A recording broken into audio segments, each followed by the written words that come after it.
ሉሲና ሳሚ በታዘዙት መሰረት እንግዲህ እራቱን እነ ቤዛ ከጠሯቸው ሄደው ተጋብዘዋል። እንዲሁም ደግሞ በልተዋል። በዛ እራት ግብዣ እንግዲህ ሁሉም ሲፋጠጡ ነበረ። በተለይ ደግሞ ቤዛና ሉሲ በጣም እንግዲህ ተቸግረዋል። እነዚህ ሁለት ወንዶች እንደማይስማሙ ስላወቁ ምን ሊያወሩ ይችላሉ? እነዚህ ሰዎች እራቱን እንደው የደፋፉት ይሆን? ይህንን ሱፍራ ምናልባት ግልብጥብጥ አድርገው ጦማችን ያሳድሩን ይሆን በማለት እንግዲህ ብዙ ነገሮችን ሲያወጡና ሲያወርዱ ነበረ። ቢሆንም እንግዲህ ወይንም ቀርቦላቸው እንዲሁም እራት የተለያየ ቀርቦላቸው በመጀመሪያ እንግዲህ በነገር ጀመሩት። በነገር እንግዲህ እየተጎሳሰሙ ሳሚና ሱራፌልም ያንን እራት በልተውታል። እየበላም እያለ እንግዲህ ሳሚ ጠርጥሮ ነበርና ምናልባት ደግሞ ሊገለኝ መርዞት ቢሆንስ በማለት እንግዲህ ታዲያ ወዳጅ የሆነ ከዚህ ቤት ድግስ ከጠራኝ አይቀርማ መጀመሪያ እኔ ጉርሻ ማጉረስ አለብኝ በማለት እንግዲህ ሳሚ ለሱራፌል ለመጉረስ ይሞክራል። ሱራፌልም እንግዲህ አዎ መርዛለሁ ጨምሬበታለሁ በማለት ነበር የመለሰለት። እንግዲህ ሳሚም እጁን ወደ ሱራፌል እንደዘረጋ አልበላም በማለት ነበር የመለሰለት። አልጎርስምም አለው። ቤዛም እንግዲህ በጣም አይታችሁ ስለነበረ የሁለቶችን ባህሪ ቆይ እናንተ ምንድነው ችግራችሁ? እዚህ የመጣችሁት እኮ ሰላም ልታወርዱ ነው እንጂ ሌላ ነገር ልትነጋገሩ አልነበረም። ታዲያ ምን አስፈለገ ሁሉ ነገር መጎሳሰሙ? ኧረ እባካችሁ እራታችን በሰላም እንብላበት በማለት እንግዲህ ታወራለች። ሉሲም እንግዲህ እራት ስለተጠራችና አብሮ ስለሆነች ደግሞ በጣም ደስ ብሏል ነበረ። ይልቅ አሁን ይህን እራት መብላት አለብን በማለት እንግዲህ ከሳሚ ጋር መብላቱን ተይዘዋለች። ያ ሱራፌል የሚባለው አልጎርስም ሲል እንግዲህ ይልቅ እኔን አጉርሰኝ እስኪ በማለት ሉሲ እንዲያጎርሳት ሳሚን ጠየቀችው። ነገር ግን ሳሚ ሊያጎርሳት አልቻለም።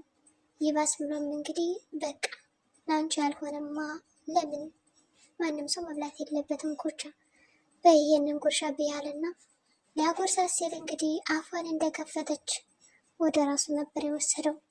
እንግዲህ ራሱ ከበላ በኋላ ሱራፌልን ፈገግ ብሏል። ቤዛም ፈገግ ብላለች። ሉሲ ምስኪኗ እንግዲህ በጣም ነበር የተቃጠለችው። እሷ ያጎርሰኛል ብላ ስትጠብቅ ያልጠበቀችው ነገር ተከሰተ። በዛ እየተነሳ በጣም ተናዳ ዝም ብላለች። እንግዲህ እራቷንም ቢሆን እራሷ ናት የበላችው።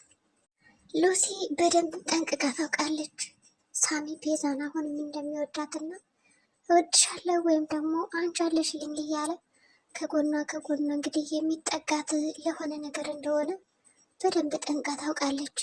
ቤዛንም ቢሆን ለማስቀናት እንደሆነ የሚጠቀምባት ታውቃለች። ግን ደግሞ ሉሲ በጣም ስለምትወደው ከሚያደርገው ስራ እያንዳንዱ ጀርባ አለች። ሉሲም እንግዲህ ከበሉ ከጠጡ በኋላ ወዳጀ መባባል ተጀምሯል። እንግዲህ በቃ አሁን ሁሉም ነገር ሰላም ከሆነ ለምን ወይናችን እንግዲህ በአንድ አንስተን አንጠጣም በማለት እንግዲህ ሲበሉና ሲጠጡ የነበሩትን ወይን ብርጭቋቸውን ያቃጫሉ በአንድ። እንግዲህ ሳሚና ሱራፌልም ወዳጀ ይባባላሉ። በመጨረሻም እንግዲህ ዛሬ በጣም ደስ ብሎኛል በማለት ይቋጨዋል ነገሩን። ሳሚም ግን በአሁኑ ወዳጅ የሚለውን አቆምክ ለምን በማለት ጠየቀው። ሉሲም እንግዲህ በቃ እስኪ ሳሮንን ሄጀ አስራ ላግዛት በማለት ተነሳች። እንግዲህ ቤዛም ታውቂያታለሽ እንዲህ አለቻት። ኧረ አላውቃትም አሁን መጥቼ ሳለ ታውቂያለሁ በማለት እንግዲህ ወደ ኪችን ትሄዳለች። ሉሲ ወደ ኪችን ከሄደች በኋላ ስራ እያገዘቻት ነው። ሳሮን እንግዲህ እቃውን ካጣጠበች በኋላ ሉሲ ደግሞ እየወላወለችላትም ነበረ። እኔ የምልሽ እራቱ እንዴት ነበር? በጣም ደስ ይላል። በቃ ለሳሚ ንገሪው ሱራፌል የሚባል ተቀይሯል እንዳይጎዳው እባክሽ እያለች እንግዲህ ትመክራታለች። ሉሲም እንዴት አወቅሽ አንቺ ሰላም እንዳወረድን ብላ ስትጠይቃት እባክሽ ተደብቄ እያየኋችሁ ነበር በማለት እንግዲህ መልሳለች።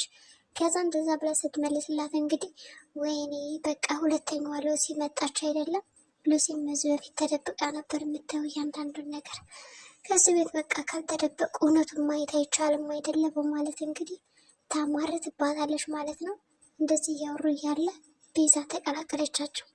እሺ እቃውን እኔ ያጥበዋለሁ፣ እሺ በቃ አንቺ እረፍት አድርጊ በማለት ሳሮን እረፍት እንድታደርግ እንግዲህ ጠይቀቻት። ሳሚና ሱራፌልም በድጋሚ እንግዲህ ዝናብ እየጣለ ስለሆነ የትም አትሄዱም፣ ዛሬ በቃ ከዚህ ቤት ታራላችሁ በመባል ይገለገላሉ። ሉሲ ማደር ትፈልጋለች፣ መቆየትን ፈለገች።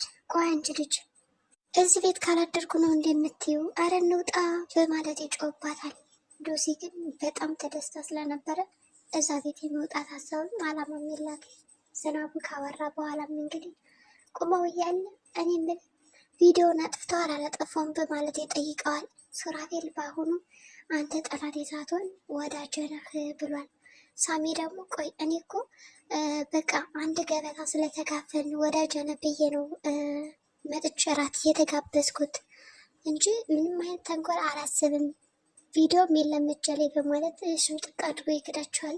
ሳሚ እንግዲህ ያኔ ሊገላት እንደነበረ ቤዛን ሲቀርጻን ነበረ። ያ ቪዲዮ ደግሞ አሁን ላይ አለ የለም እያሉ ባልና ሚስት ሳሚን ተራ በተራ እየጠየቁት ነው። ቤዛም በተራዋ እንግዲህ ከሉሲ ጋራ ከሆነች በኋላ እኔ የምልሽ ሉሲ ይልቅ ሱራፌል ያ ቪዲዮ አለው እያለ ነው እና እንደ አለ አጥቶታል ወይስ ምንድነው ብላ ትጠይቃታለች። እንግዲህ ሉሲም በጣም ትገረማለች። በቃ አሁን ሙሉ ለሙሉ አምነሻል ማለት ነው እንግዲህ ባለቤትሽን ትላታለች። አዎ እዚህ በኋላ እኔ ሙሉ ሴት ሆኛለሁ ለባሌ በማለት ተመልሳለች። ሉሲም እንግዲህ በቃ ያደርግልሽ እንደ ሀሳብሽ በማለት ታምናታለች። ምንም በቃ ተጠንቀቂ ቀጥሪ ብላ አልመከረቻትም። አንቺ ያልሽውን ልጅ በማለት ነበር ዝም ያለቻት። በመጨረሻም እንግዲህ በቃ ዝናቡ ካበራ በኋላ መሄድ አለብን ብለው እንግዲህ ተሸኛኙ። ደናደሩ ይባባላሉ። ሳሚ ግን በመጨረሻ ደናደሪ ብሎ ነበር የሄደው ቤዛን ብቻ። እንግዲህ ሱራፌል ፊት ለፊት ቆሞ ደናደሪ ሲላት ፍቅር እንዳለበት ከሄደ በኋላ ይነግራታል። ቤዛው ሳሚ አሁንም በጣም ነው የሚወድሽ እንደሚያፈቅርሽ ለይቻለሁ፣ ይህ ነገር እንዴት ነው ይላታል። ቤዛ ደግሞ እንደዝማ ማለት የለብንም አይሆንም በጭራሽ አንተ ደግሞ ብላ እዝም ነበር ያለችው። ሉሲም እንግዲህ ቀበል አድርጋ ያው አንድ አካል አይደላችሁ ለዛ ነው ደናደሩ ማለቱ በማለት ሳሚ ያበላሸውን እሷ አስተካክለዋለች ማለት ነው። ሉሲ ያው እንግዲህ በመሀል ወሬ ሲያወሩ ጥልቅ ትላለች። ከቤት ከሄዱ በኋላ እንግዲህ ያ በጠዋት ቁጭ ብላ ነበረና ደህና አደርክ ትለዋለች። ሉሲ በጣም ተናዳ ነበረ። እንግዲህ በቃ እኔ ሁሌ አንተ መጫወቻ ሆኜ የቀረው አይደለ እያለች ደግሞ ከዛ ቀደም ብሎ ቤዛ ስትመክራት ነበር። ለፍቅርም ለምንም መታገስ ጥሩ ነው፣ ታገሽ፣ በቃ ሳሚ እንደሚወድሽ መረጋጋት አለብሽ፣ ከዛ በኋላ ጉዳዩን እውነቱን ታውቂያለሽ የለሽ ስትመክራት ነበር። በጣም ስትነጫነጭበት ነበረ። እንግዲህ እንደዚህ እየተነጫነጭ እያለ ቅንጭርት ይመጣል። ቅንጭርትን ካየ በኋላ እንግዲህ ሳም በጣም ነበር የተናደደው። የሁለታችንም ህይወት ካበላሸ በኋላ የሁላችንም ምን አስመጣ ተመለሰ እዚህ ቤት ለምን መጣ በማለት ይጮህበታል። ቅንጭርትም እንግዲህ እኔ በጣም ያስኩት አደገኛ ሚስጥር አለኝ ይላል። ከሱራፌል የሆነ ሚስጥር ይዞበታል። ግን ያ ሚስጥር ምን ይሆን? ሱራፌል ደግሞ አሁን ላይ በጣም ጥሩ ሰው ለመሆን እየሞከረ ነው። ሚስቴን ምንም አልከዳትም ብሏል። ሳሚ ግን አላምነው። የሆነ ጥንስስም አለ። ጥንስስማ ጠንስሷል እንጂ እንደዚህ በቀላሉማ ከሳሚ ጋር ራሱ ሰላም አይወርድም። ሉሲም ተደብቃ መታ ከሳሚ ጀርባ ስለ እህቱ ስታጣራ ነበረ። ገንዘቡን በውጭ ሄደ እንድትታከም ምናምን የሚለው ነገር አውርተዋል። ቤዛም ችግር የለውም በዚህ በኩል እንረዳለን ብላለች። ቅንጭርት መምጣቱን ነግራታለች። እንግዲህ የሆነ ሚስጥር አለ ብሏል፣ ግን ምን እንደሆነ አላወቅኩትም ትላታለች። በሌላ በኩል እንግዲህ ሳሚም ተደብቆ ነበር የመጣው። ቅንጭርትን ካየው በኋላ ያንን ሰውዬ አትመነው ይለዋል። አትመነው ከመጣ በኋላ እንግዲህ ተደብቆ ገብቶ ቤዛን ለማናገር ይሞክራል። ሳሮንም እንግዲህ ሳሚ እያስጨነቃት ነው። ማለት ሱራፌል የት ነው ያ ቪዲዮ? ያም ቪዲዮ አለ የለም እያለ ያስጨንቃታል። ከሳሚ ጋር ታውቂዋለሽ አታውቂውም እያለ በጣም ሲያስጨንቃት ነበር። እኔ እርግጠኛ ነኝ ከሳሚ ጋር እንደምትተዋወቂ፣ ግን ያንን ቪዲዮ ለሱ እንዳልሰጠሽው እኔ በምን እርግጠኛ ልሆን እያለ ይጠይቃታል። ምን ልታደርጉ ነው? ቪዲዮ ለሚስቴ ታሳዩ ወይስ ለሳሚ? ምን ታደርገዋለሽ ይላታል።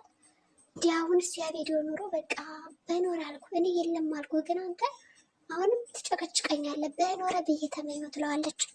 ሳሚም እንግዲህ ቤዛን ይኸውልሽ ባህልሽ እየዋሸሽ ነው ይላታል። እንግዲህ ፊት ለፊት ሱራፌል ደግሞ ድቅን ይላል። ደግሞ ከመኝታ ክፍል እንዴት በቃ እንደገባ ራሱ አይታወቅም። ይሄ ሳሚ የተፈጠረ ነገር አለ በማለትም ሱራፌል ሲገባ ሳሚን ያገኘዋል። ሳሚ እንግዲህ ከዛ ቤት እንዴት ብሎ ነው የሚወጣው? የዛሬ ቪዲዮችን የሚመስል ነበር። በቀጣይ ቪዲዮ እስከምንገናኝ መልካም ጊዜ ይሆንላችሁ።